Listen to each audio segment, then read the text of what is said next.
Hi guys, we are the Depas Twins. I am Tishelle. And I am Tishon. And we are from Trinidad and Tobago. Hello, my name is Ahmad. I'm Puerto Rican, Guyanese, French, and American. But if I just say I'm Black and American, to simplify things. My dad he's the mixed one. He's the one who's French, Guyanese, Jamaican, and American. And my mother's just 100% Puerto Rican. All parents from Trinidad and Tobago also.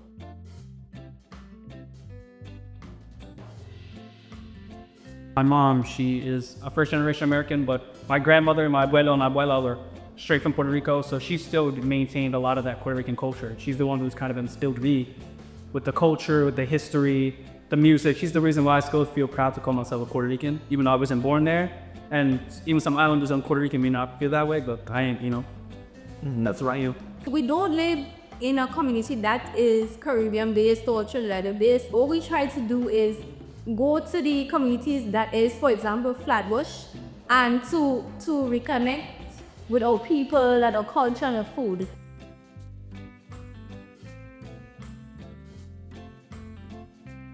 I think I preserve the food and the culture. That is who I am. I don't think that I would want to lose that side of me. My father is he was of the upbringing of the New York City hip hop collective. For him, he's very much ingrained in Black New York City culture. Just not New York City, just Black American culture, just the music, the fashion, the history, the Huey P. Newtons, the Malcolm X's, the Pacs, all that, he was ingrained in that. So for me, I think when I look at my father, I see more of what I want to be as an American, like what I feel like a stand-up, honorable American man should be, with honor and respect, and not the craziness that we've been experiencing these past few years and since the inception of America,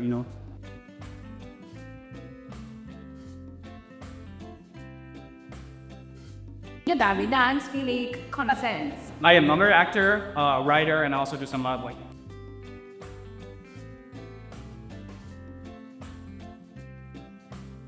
So we just create content based on what it's like being a Caribbean living in New York City and the differences and the norms. Oh, I think growing up, Puerto Ricans are very ingrained musically and just dancing and all that. So in a way, it's an art form in itself. So when you grow up watching that and you watch the music videos, you're seeing my aunts and my uncles dancing at the parties. It's almost like a film in itself. So I think my family's much more musically inclined, and I was kind of the one who strayed that path and went like the film route. It's always because I guess as a kid, I always wanted to capture those moments, with your family. You're seeing just the natural vibes of just a family, you know what I mean? It's just, it can't be replicated.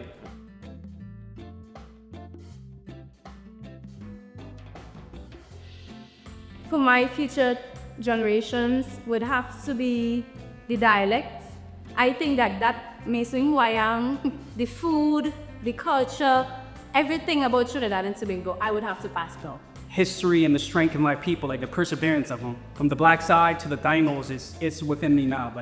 And I feel strong as a man to have those two cultures, two strong cultures, be in my blood, It's a great, I'm proud, I'm proud.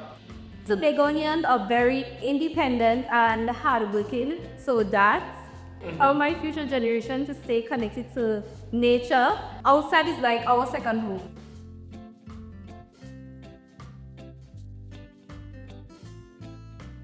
It gave me everything. It gave me perspective because I wasn't born there. So a lot of the things that I learned there was from first-hand stories or second-hand stories, generational tales that you hear, almost like legends and myths that we all have preserved in our families. It's a very important thing, I think, when you're not born there, because you could always feel estranged. But for me, I feel more connected when I learn things, and it's fun to learn things, I'm actually glad that I'm not so knowledgeable about my cultures. Even my Guyanese and my French side, I'm still learning, still growing in it. It's great. Do you guys drink sorrel? Yes, we drink sorrel. Do you drink it with or without ginger? Without ginger. That's what I'm talking about. Okay. No ginger. Yes.